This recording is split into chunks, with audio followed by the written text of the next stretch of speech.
Untuk orang yang baru kat channel ni, jangan very very happy to see yalah, mereka bahagia, dan Alif doakan semoga mereka terus kekal bahagia dan terus kekal hingga ke anak cucu, insya-Allah. Alif adalah yang kadang-kadang kita tak perlu orang hantar-hantar, banyak orang hantar-hantar. Jadi Alif ada nampak juga beberapa klip-klip, snippet-snippet, dan honestly Alif doakan yang terbaik. Ini jujur ni bukan kata kita cakap untuk apa nak ni, tak ada. Alif betul-betul rasa happy untuk mereka. Bila lihat anak-anak Alif juga yang turut happy dekat sana, Alif rasa sangat happy.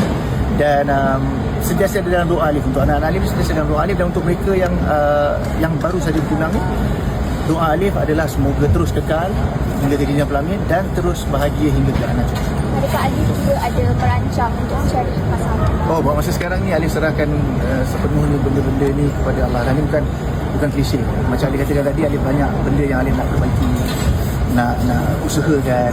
Mungkin lepas ni nak fitkan badan sikit, insya-Allah. Lepas tu kalau ada rezeki lagi, Allah Ta'ala tentukan rezeki untuk pergambaran, nak fokus tu dulu. Jadi banyak benda yang Alif perlu lakukan untuk Alif bangkit semula. Slow-slow tak apa, kan? InsyaAllah Allah ada slow-slow bangkit semula. So selebihnya tu Alif serahkan kepada Allah. Sekiranya ada waktu tu sampai kita tak jangka ke apa tu, itu di luar daripada apa yang Alif kawal. Tapi untuk Alif lebih fokus kepada memperbaiki diri lah, insyaAllah. Dan selebihnya pun Alif minta semua kita ni mendoakan yang baik-baik untuk semua orang. Dan juga Alif minta lah selit juga kepada semua, doakanlah yang baik-baik untuk Alif. Kalau yang tak suka ke ataupun suka ke, Alif tetap berterima kasih. Doakanlah semoga ada kebaikan yang Allah Ta'ala akan bagi kepada diri Alif, perubahan yang baik ataupun cara yang lebih baik dan sebagainya. Kerana Alif hanya manusia biasa yang bergiat sebagai seorang anak seni, seorang penyanyi, seorang pelakon, dan ialah manusia biasa, bukan malaikat, bukan nabi.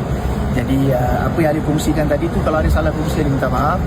Kerana yelah, ada orang kata macam tak sesuai lah untuk Alif cakap ni. Alif bukan cakap untuk Untuk korang yang sukakan video ni, jangan lupa tekan itu adalah perkara yang Alif yakin dan percaya. Dan itulah yang membuat Alif rasa tenang untuk terus bangkit setiap hari untuk do better kan.